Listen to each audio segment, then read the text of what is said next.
Oh, hi! Hi, everyone. Welcome to the video.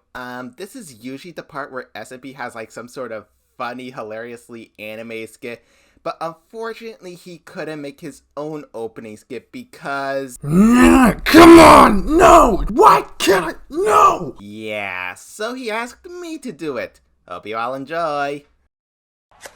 Kaboom! Yes, Rico. Kaboom. Crossovers! I love them. Like, what gave that away? However, when it comes to crossovers, you really gotta think about what works. Mario and Sonic? Yeah, checks out. Mega Man and Sonic? Also makes sense. Bowser and Donkey Kong Skylanders? Bit of a stretch, but okay. But now, let me introduce you to the weirdest crossover you'll ever see. No, not that. Not that either. Oh my god, Deadpool, I swear! Oh, good grief. Let's just discuss this.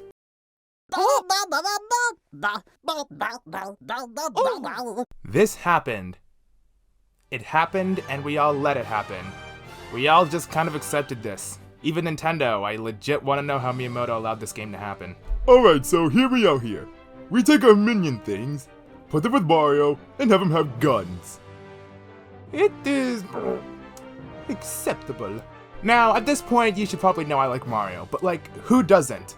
Other than Bowser, and Wario, and Sonic, and Smash Heavyweight. But as for the Rabbids, I hate you! I hate you! I hate you! I hate... Honestly, did anyone above the age of 5 find the Minions' personas entertaining, like at all? The Rabbids actually have an interesting history, starting off as WHAT ON EARTH?! Kill it with fire! Gross. Apparently these...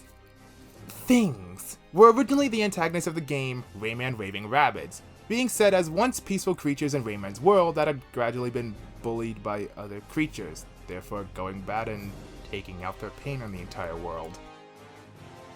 You know, it's a toddler's game. However, and unfortunately for the rest of the world, the popularity of these bucktooth things led them to getting their own spin-off franchise, with multiple games, a Nickelodeon show, and even a live-action movie by Sony that was cancelled for unknown reasons. Though my guess is that is because God decided to do a world a favor and burn the footage! So, when you really consider the fact that this crossover even exists, it's such a fever dream. Super Mario, teaming up with the freaking Rabbids, in a full-out game that's not the Olympics? I doubt anyone thought this was real. What the heck is this? You make an RPG with them, and I only get the Olympics? Are you kidding me? Hey buddy, you're lucky you got anything at all. Do I... know you? Of course you don't. I've been around since 1995, and I got replaced by these things. I'ma keep it real with all you chiefs. I loathe this idea. But, being bored one day and seeing the game was on sale, I decided to say, screw it, and play it. And so here we are, making my first Mario review be... this. I need to reconsider my life choices. So, with a frickin' sequel somehow seeing the light of day, we now ask ourselves, was this only greenlit because Nintendo was high that day? Or is this truly a diamond and the Switch is rough? Well, let's get into review number 2. Get that thing away from me, it's so cursed! Ay vey.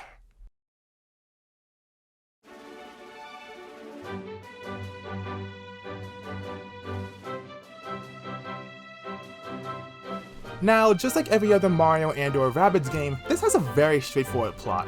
It all starts when the Rabbids and their time-traveling washing machine gets into the room of a girl that looks like Tari, and steals a mech that has the ability to merge items together, called the Super Merger. Then suddenly the time-traveling washing machine and the Super Merger makes a huge hole in the sky to the Mushroom Kingdom, mixing the fair world with oversized household objects, as well as making Rabbids either more evil than they already are, or Mario cosplayers. It's up to Mario and the Rabbids to save the dimension from imploding, or being overran by more merged evil Rabbids!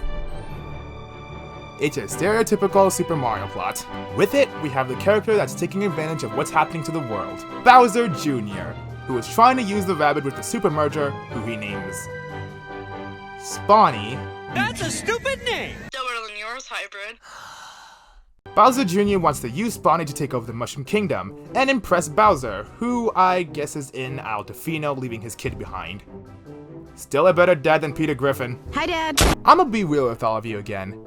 This is actually a really cool plot, like way cooler than I thought it would be for a crossover like this. It has really high stakes that doesn't involve Bowser trying to clap this princess bitch. However, we also have the characters themselves, and honestly, the Mario characters themselves are basically the same. I don't like talking about this. Mario does seem more exasperated than normal, but when dealing with the Rabbids, you can't help but feel that way. Speaking of the Rabbids, in a shocking plot twist, they're actually tolerable? Like, surprisingly not annoying? And sometimes even funny? Okay, sometimes, let's not get ahead of ourselves. By the way, you're gay. I really tried to wrap my head around how or why this is. And I have 3 game theories that could all be simultaneously right. Exhibit 1. With Ubisoft being thankful that their crossover got greenlit in the first place, they really tried their hardest not to place a stain on Mario's well-respected name. Exhibit 2. The Rabbids kind of have different personalities when merged, so they have other jokes than just being annoying. It doesn't hurt though that you get to shoot most of them in the face.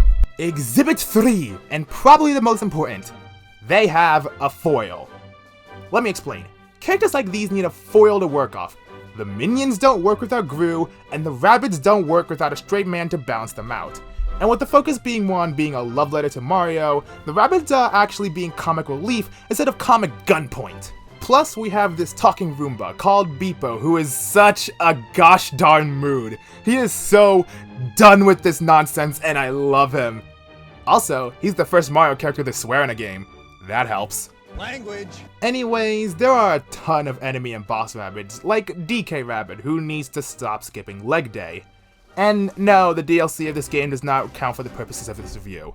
So let's talk about the 4 new Rabbids. Rabbid Mario is defined as a hard brawler with imposter syndrome, and to me, he's the only Rabbid ever with an ounce of chill to him. Plus, he plays himself a mean banjo. He kinda reminds me of a cowboy. We got a right to pick a little fight with rustlers. Somebody wants to pick a fight with us, he better bite my Yeehaw! Rabbid Luigi being Luigi, kinda you need a better costume. There we go. He's one of the more friendly Rabbids, but that's not saying a whole lot. Also, apparently he makes YouTube videos. You should check him out. Wait, no, that's just a coincidence. Still check him out though. Rabbid Peach, honestly, is a problem. They're just your generic teenage, let me take a selfie kind of girl, and it not only gets old, but eye-rolling. This wouldn't be such a problem if it wasn't for the fact that they're the one Ubisoft seems to like using the most. Although, that scene where they flat out kill DK with no regrets is kind of funny, so I'll give it a pass. And finally, there's Rabbid Yoshi. He's Rico. This is my favorite Rabbid. Holy crap. We're introduced to him in the Spooky Tribe where we battle against the mid-boss. Man is getting held at Vine Point, but he still has the dumbest smile on his face. After you beat the Mexican stereotype, Rabbid Yoshi proceeds to, and I'm not joking here, listen to my words, pull out a freaking minigun and goes absolutely ham. He's laughing like crazy. He has a smile on his face as he commits literal murder, and even when Beepo says, "Oh hey, welcome to the team," Rabbid Yoshi just looks, smiles, and continues to blast away the thing until it is more dead than it already is. This is the best character. I love him. He's great. Y'all should appreciate him. What am I doing here again? I wish I knew.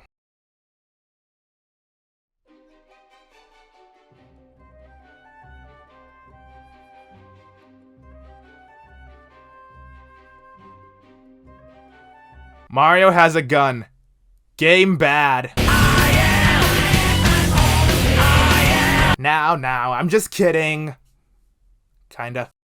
The gameplay of Mario and Rabbids Kingdom Battle is a tactical RPG where Mario and Co have to hide behind bricks and shoot the opposing Rabbid forces. For a game that stars the furry SpongeBobs, this game is really skill-based. You have 3 team members, each that have their own special abilities and weapons.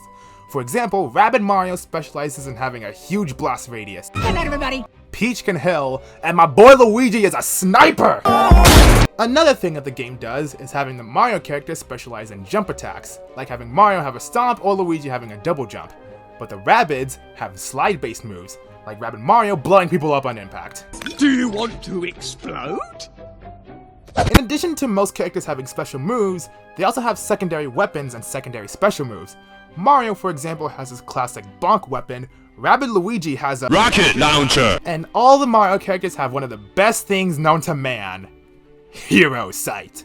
How it works is that if an enemy dares to move, it's time to die! Not to mention you can upgrade your weapons to do more damage and special abilities. My personal favorite being Bounce. Yeah, that's the good stuff! When you add all this up, you have gameplay that is just so satisfying.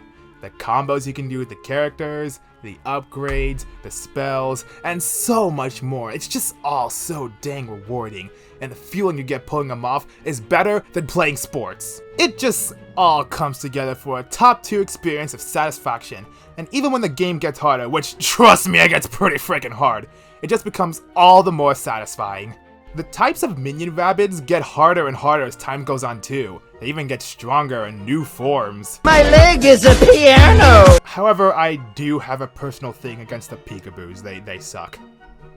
Stop teleporting away from me, you coward! I will destroy you! And when you get to the mid-bosses and big bosses, they require some real alpha gamer skills.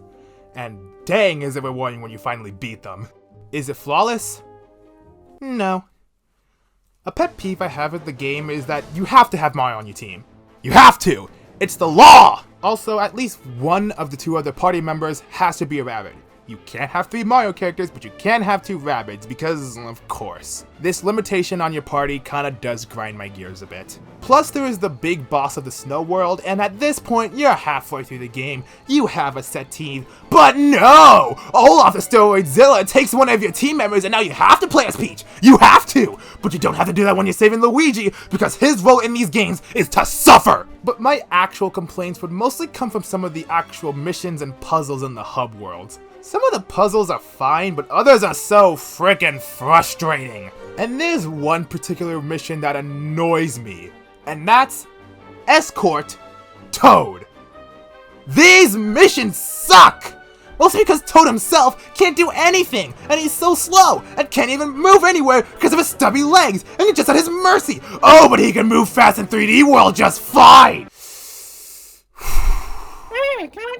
Yeah, sure. However, with all that out the way, the gameplay as a whole is just really fun and a total satisfaction. Like, I never got into tactical RPGs, but this makes me want to play more of them. It's a perfect introduction to the genre, and anyone can pick it up. I don't know how he does it, but whenever Mario does any genre, it's fun to people who have never gotten into it before. Coincidence? I think not! Oh yeah, there's also those side quests that are impossible, but also skippable unless you're a grinder. Moving on.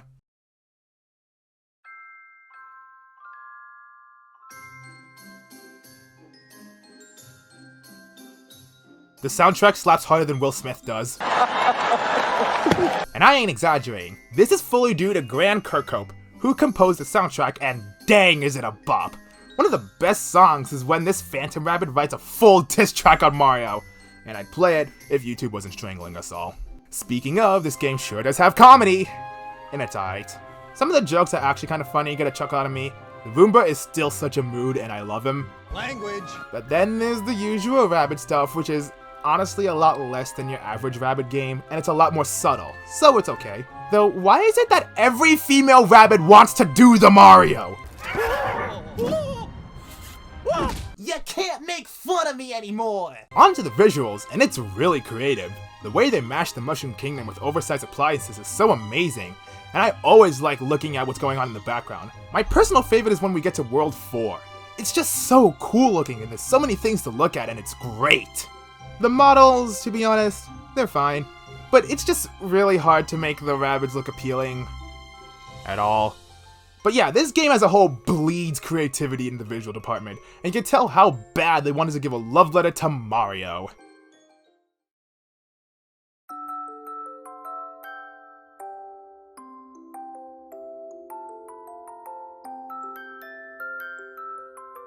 If I were to describe this game in one word, it's creative.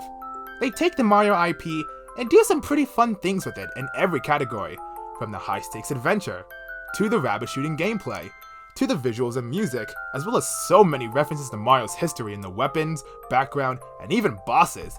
Heck, they even got Wario and Waluigi into it. Let's go! But yeah, this game is just surprisingly really good. I for one consider it one of the Switch's hidden gems. It is still far from perfect, there's some humor that falls flat, and some missions and puzzles that blow, and that one boss still makes me mad, but dang, this game is just so much fun to replay and get sucked into. This gameplay is more satisfying than stepping on crunchy leaves in fall, and the music is such a bop that I'd be listening to it as I make the script. It's just a really, really good game. Ubisoft, I give you respect for making another fun and addictive Mario game. And now I can safely say that I'd be down for a 8 out of 10 would recommend this to anyone.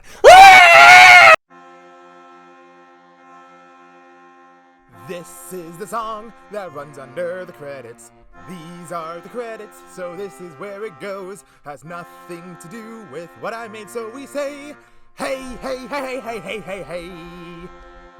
There once was a song that ran under the credits that went with the story, but this is not that song. Has nothing to do with the story, so we say, hey, hey, hey, hey, hey, hey, hey. Wouldn't it be nice if the song under the credits had something to do with whatever we just saw? But that's not the case, so for now we have to say, hey, hey, hey, hey, hey, hey, hey.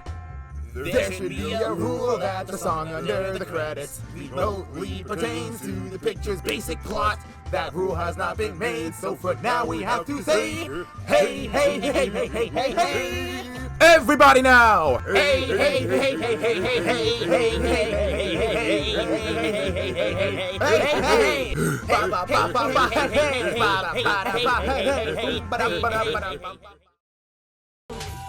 What is all this rock and roll racket?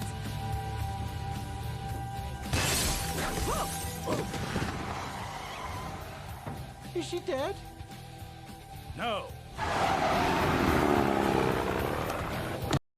Eat me, I'm organic.